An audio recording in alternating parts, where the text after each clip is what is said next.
911 called me for help. The first time it happened was on Monday night when I was in deep sleep. I woke up to the cacophony of footsteps outside my phone, and my phone was ringing loudly right beside my face where the bedside table was. The phone was buzzing right off the table, about to fall. I caught it just in time and put the phone to my ear, not even bothering to look at the number. My head pounded and my throat felt dry. "Hello?" "911, we have an emergency," said a shaky female voice. "Sorry?" "911, we have an emergency."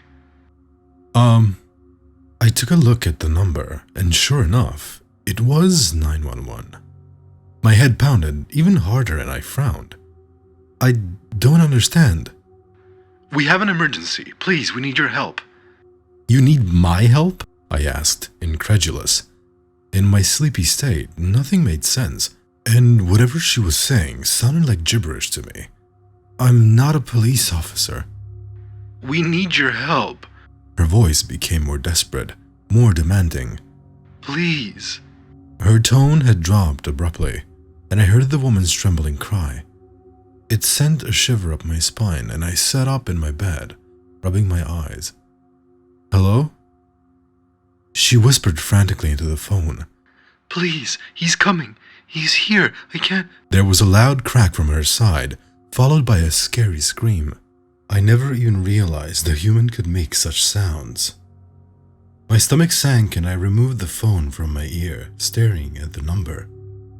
My breath quickened and the call dropped. I wondered what I should do. For a second, I thought of calling the police, but then it dawned on me. Who do you call when the police calls you for help? The second time happened when I was cooking dinner. Previously, I had brushed off the phone call as some prank from the neighborhood's troublemakers. Though how they managed to call from the 911 hotline, I don't know. As I was chopping some tomatoes and onions, a shrill ring echoed downstairs. I sighed, dropped the knife, and leapt up the stairs to grab my phone. When I noticed that the call was again coming from 911, my heart dropped. Neighborhood pranksters, maybe. A second time? I wiped my hands on my apron and grabbed the humming phone. I put it to my ear slowly. A despairing male voice screamed, "No, stop!" "Hello?" It came out as a hoarse whisper. "Help me!" The man yelled into the phone, his voice full of anguish. "They're eating me!" "What?" "Please help me!" His cries were wretched and pained, and I couldn't help but release the phone from my trembling hands. The phone fell to the floor. The man let out a high-pitched scream and the call ended once again. I didn't bother picking up the phone. I just went downstairs and finished cooking. I didn't tell anybody about these continuous strange calls. Part of the reason is that I had no one to tell. My family would for sure brush it off as me being a silly kid. My friends would not even believe me. Sometimes I laid in bed and thought of what happened to the people that had called me. Sometimes I wondered what would happen if I were to call 911. Sometimes I asked myself, when will be the next call? The next call was exactly a week later. A ring woke me up from my daydream. I'd been sitting at my desk trying to study, but the words were swimming on the page and my eyelids felt ridiculously heavy. And soon enough, I had drifted off to sleep. Until the shrill ringing of my phone, I opened my eyes and slowly reached for my phone, horrified of what would be on the screen.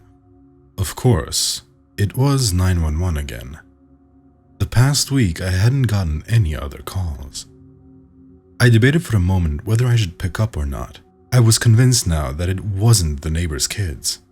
No one can fake such real anguished cries and screams. And although I had the perfect reason to just decline the call and go back to sleep, another terrifying part of me was curious. And slowly I dragged my finger across the screen, pressing the green button. Hello? I was greeted by nothing but a piercing, blood-curdling scream from the other side. It was so loud and ear-splitting that I physically jerked in my seat. God, save me! A child cried on the line. She sounded about 8 or 9, and I felt my throat compressing, my stomach tying itself to knots. God, save me, please! I heard her pleads, followed by a very loud sound of slicing. Something wet and sticky leaking across the floor. A dark part of me already knew that it was blood. For a moment, I listened in silence to the other side. The girl was gone. I heard heavy, raspy breathing. Then the call ended abruptly. I opened up the back of my phone, removed my number card, and buried my phone deep under my clothes in the wardrobe. I told myself that no matter what, I was not going to pick up the next time.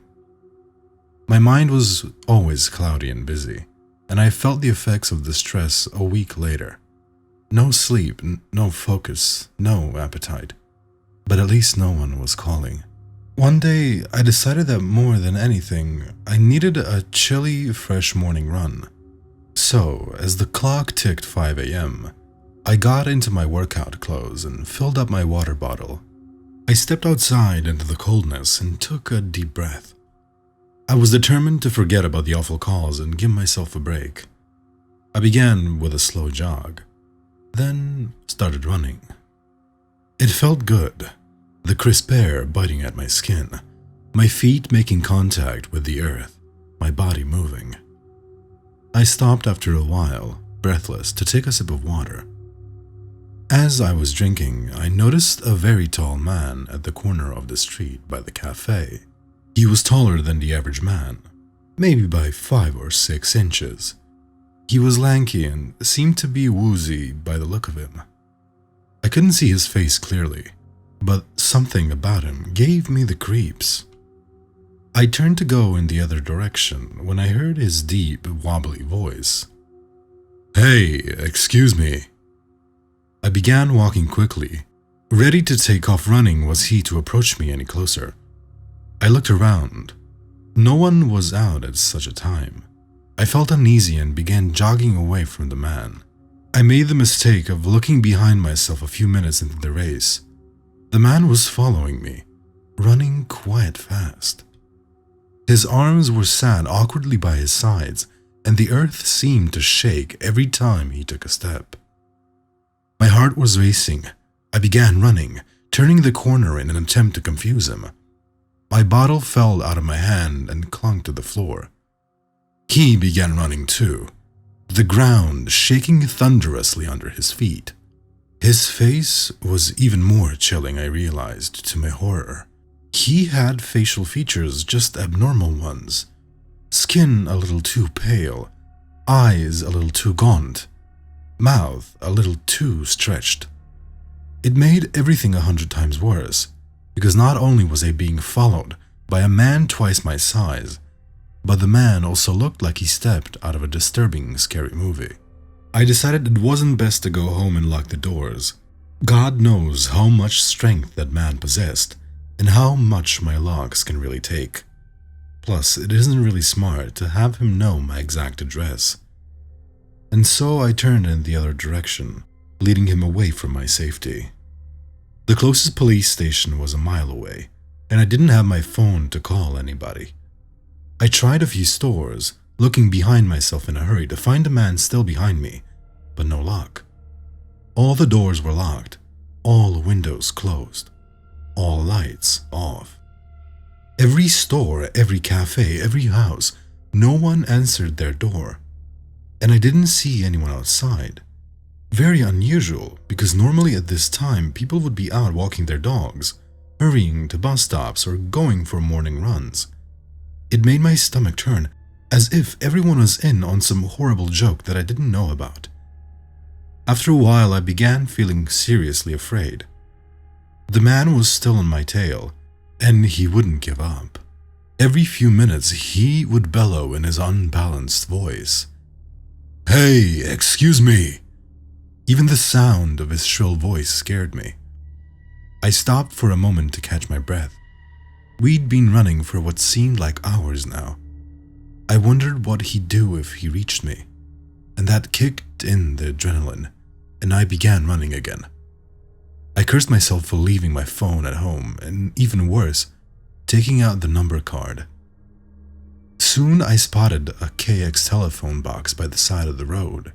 Not daring to look over my shoulder, I ducked into the tiny space just as the man reached me. I locked the door and he began pounding aggressively, his face skeletal and monstrous looking. My heart pounded at the sight of him. I grabbed the telephone, dialed 911, and put the phone to my ear, praying. The man was pounding on the glass so hard that I thought it would shatter right then and there. I took a deep breath as someone picked up on the second ring. Hello? Who's there?